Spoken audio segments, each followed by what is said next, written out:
জনাবে রাসূলুল্লাহ সাল্লাল্লাহু আলাইহি ওয়াসাল্লাম বলেন, ও আমার সাহাবীরা, আল্লাহ রাব্বুল আলামিন এই দুনিয়াতে ভূমিকম্প দেবে, আমার উম্মতের মধ্যে ভূমিকম্প দিবে।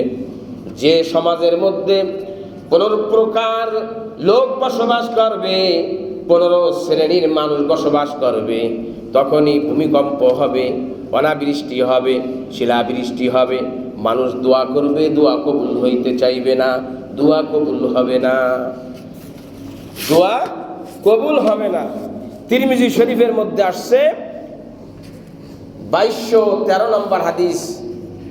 নবী করিম সাল্লাল্লাহু আলাইহি ওয়াসাল্লাম বলেন, আন আবি তালিব রাদিয়াল্লাহু তাআলা আনহু قال قال رسول الله صلى الله عليه وسلم إذا فعلت أمتي 15 خصلة, যখন আমার উম্মতের মধ্যে 15 শ্রেণীর মানুষ বসবাস করবে, 15 স্বভাবের মানুষ বসবাস করবে, 15 শ্রেণীর মানুষ যখন বসবাস করবে, হাল্লা বিহা বালাউন, তাদেরকে গ্রাস করে ফেলবে, ভূমিধস হবে, ভূমিকম্প হবে, অনাবৃষ্টি হবে, শিলাবৃষ্টি হবে।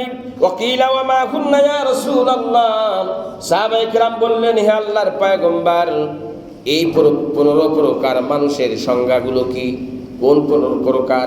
আমাদেরকে একটু বিস্তারিত বলে দেন। আল্লাহর নবী বললেন, ক্বালা ইযা কানাল মাগনামু দাওলান, যখন কোনো মাল আসবে দায়িত্বশীলদের কাছে, সব নিজের মাল মনে করে খেয়ে ফেলবে, সব নিজের মাল মনে করে খেয়ে ফেলবে, আমানতের খেয়ানত করবে। আমাদের এক মসজিদে সরকার থেকে রিলিফ আসছে, আসার পরে 3 টন আসছে, তো আমাদের সই টই করে কমপ্লিট করে নেয়।